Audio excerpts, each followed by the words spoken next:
Good afternoon, ladies and gentlemen. Good afternoon, moms and dads. Good afternoon to our precious and superheroes out there who are having one more chromosome 21. I want to start by thanking all the people behind the scenes who worked hard to reach where we are today. Having a worldwide conference to help the world understand and accept our unique kids is such a tremendous step, and having it held in our beloved United Arab Emirates is such an honor. My title is Are Schools Catering for the Needs of Down Syndrome Students? My name is Hala Shibli. I'm a school SEN leader. I'm a master's graduate from the British University in Dubai for special and inclusive education. The contents of my presentation will be as follows. Introduction, what do Down syndrome people need? My personal experience, a message from a proud parent, the UAE law, engaging Down syndrome students in mainstream schools. We'll be talking about how to train teachers, the community, the architectural and interior design, the school clinic, the curriculum. I will end with one Arab Down syndrome organization. Then we will be having the recommendations, the references, then open to questions and answers. Down syndrome occurs because of the extra copy of chromosome 21, which can cause the body and brain to develop differently than a child without the syndrome. Chromosome 21, here I am today to say thank you. Thank you for giving us the opportunity to know more about our human nature and our different abilities in accepting each other.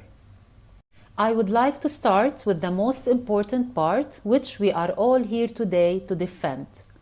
Children born with trisomy 21 are part of the human diversity. They don't have any way to change this reality. They need all the support from the society, and we should help them. People are making them feel different because they are not accepting the human diversity. Stop discrimination and give them equal opportunities. I will start now from my personal experience when I was still a kid. I will go back to year 1985.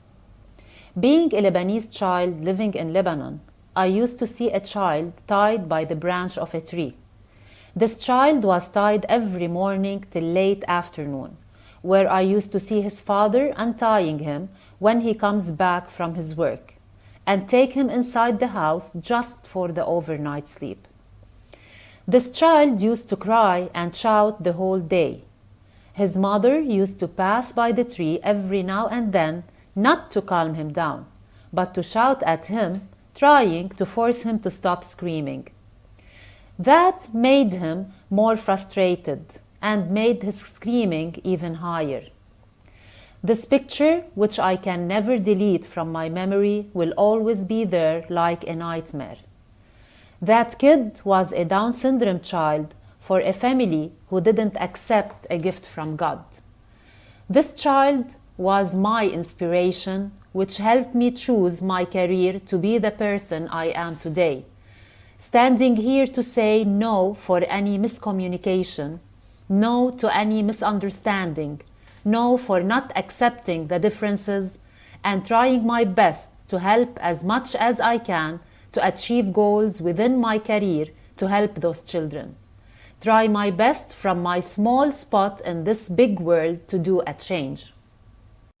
Today, we are in the 21st century, where I'm also proud to witness families fighting the stigma by having their children in mainstream schools. I am proud to witness parents saying I am a proud parent when talking about the strength of their unique kids. I'm a proud parent. I'm the mother of a Down syndrome child. My mission in life is to help and support her. I feel so proud and blessed having her in my life. May God bless and protect her. This is a message from Hajar's mom. Hajar is a Down syndrome kid for an Emirati family. السلام عليكم ورحمة الله وبركاته. أنا والدة هاجر حسين الصفار من متلازمة داون، وأنا فخورة فيها وايد ومستانسة إنها هي في حياتي. لكن في بداية الأمر لما عرفت أنها هي من متلازمة داون أنا ما كنت حابتها وما كنت متقبلتها، لأن كان راح يكون شيء راح تكون عبء كبير علي، كنت أفكر يعني إن شلون راح أتواصل مع المجتمع، وكيف راح تكون هي وياي في هالمجتمع، وكيف راح يعني ندبر أمورها، وكيف بكون معاها بالدراسة، وشلون بتكون إن هي حياتها المستقبلية.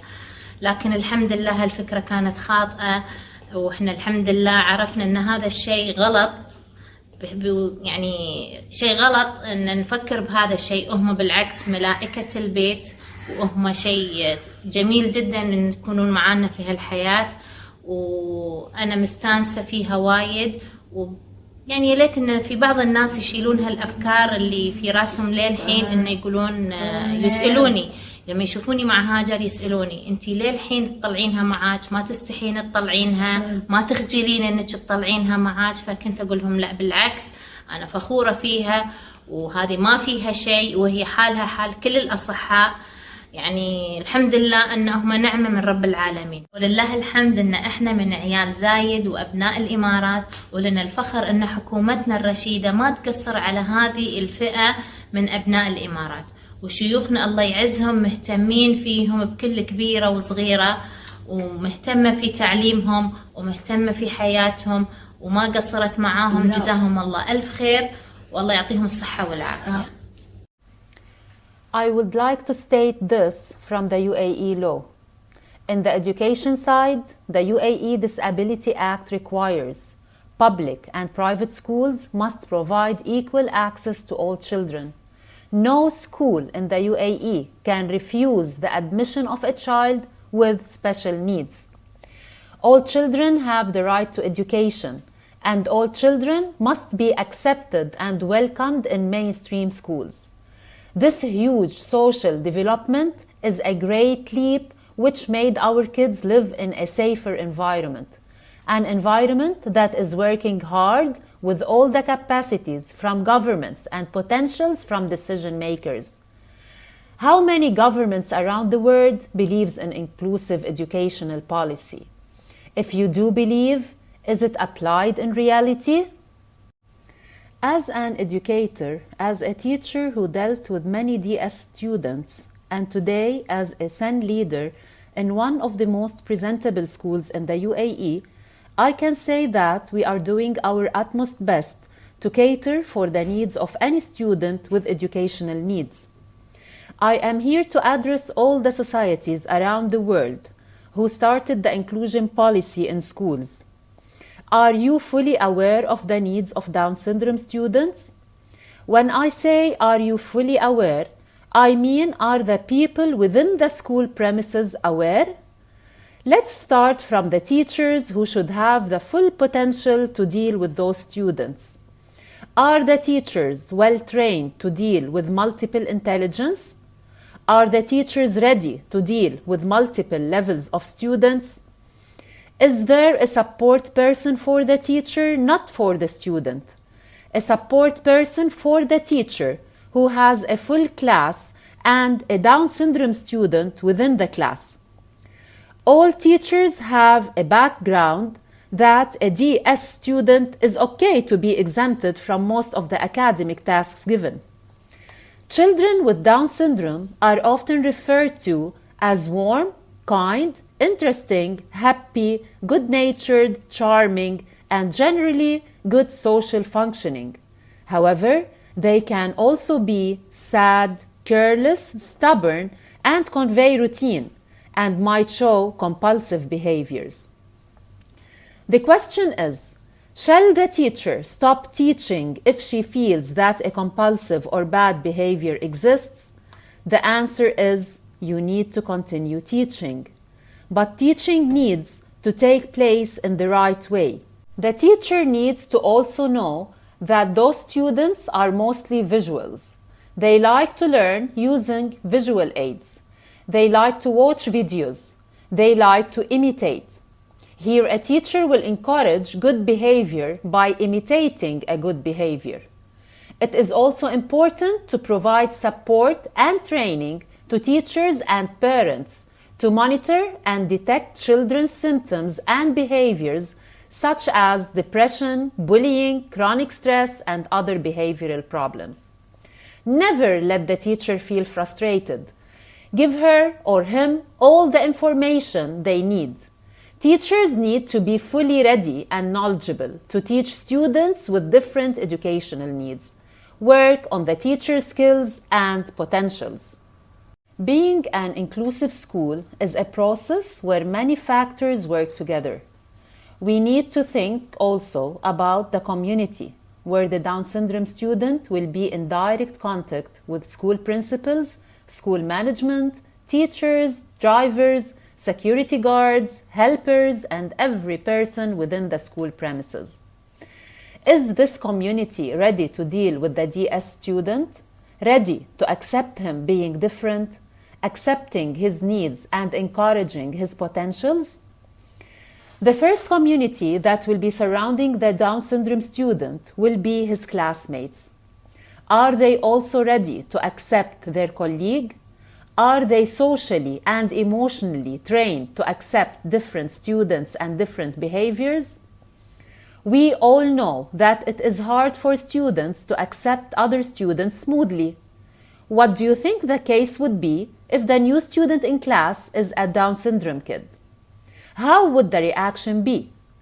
We don't want the Down syndrome student to be bullied. We want to prevent him from being frustrated and afraid to join the class the next day.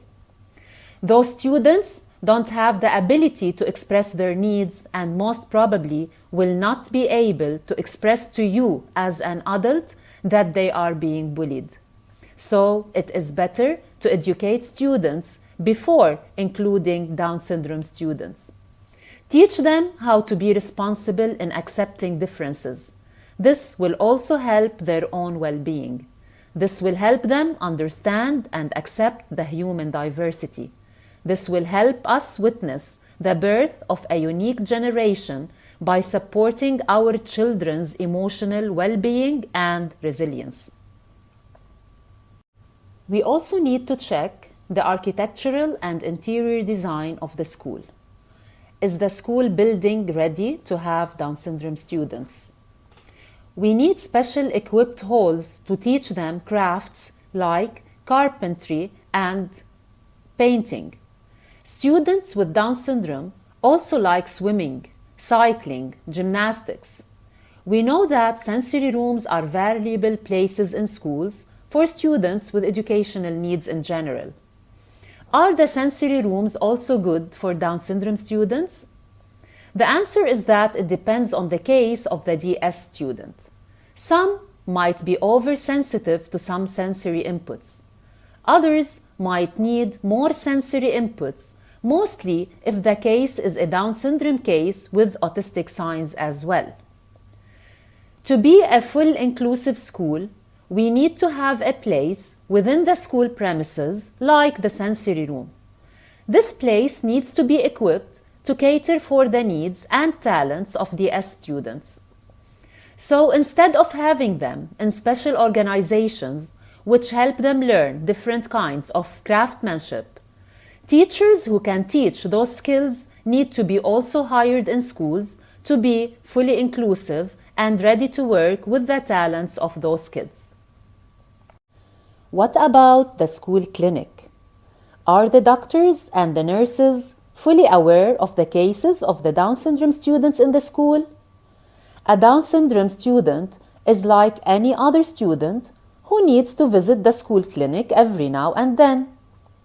The basic care for those students are caring for their healthy diet and to always remind them to drink liquids. Finding funny ways to push them to drink water will be really helpful. Inform the teachers in classes about the ways and strategies to help them eat their healthy food and drink liquids as every other student. Healthy eating habits is also a reinforcement within the well-being program for all. Also, under the clinic supervision, we can prevent bad behaviors. Down syndrome students have behavioral problems which are not always related to their disability. Their problems might be related to physical, emotional, psychological, or any other medical issue as any other student. The difference is that those students are not able to express their needs. They don't know how to communicate their problems. Helping find the medical problem will lead to prevent the behavioral issue. Extracurricular activities might be of big help to those students. Many Down syndrome students are talented. We can notice that they like music and they like to dance and do sports movements once music is played. What about curriculum and planning? Each student has a point of strength. We should find this point and start planning accordingly. Search for the abilities and don't focus on disabilities. Find the potentials. We all know that an IEP, the Individual Educational Plan, is always created for SEN students, where the strategies are built according to the category of the student. An IEP is mostly to modify the curriculum in the main subjects Arabic, English, math, and science. The IEP includes learning strengths and difficulties, accommodations, emotional and behavioral strength and strategies for each. The IEP needs to be measurable and achievable. The goals to be well studied. It will be reviewed in different timings throughout the year. Do you think the academic part will be useful to Down syndrome students? My answer is again yes, if we can modify the curriculum according to their needs. In the IEP, make sure to also address the speech and language development, which is the main source of knowledge about the world. Let's now watch another video for Hajar.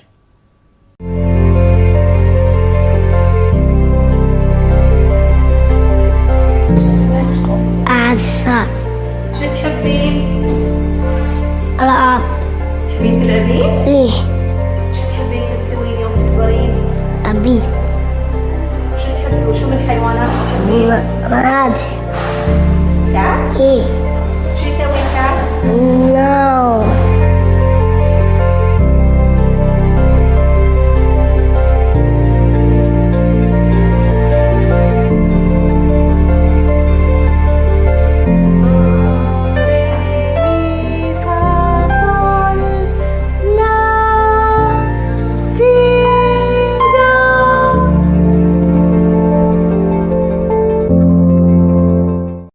One Arab Down Syndrome Organization.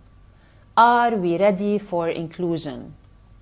What I presented is just a starting point which each country needs to think about before saying we are ready for inclusion. It is not a thing to boast about. We need to give those kids their rights, and giving rights is the hardest thing a human being can be asked for. And this brings me to the ending part in my presentation.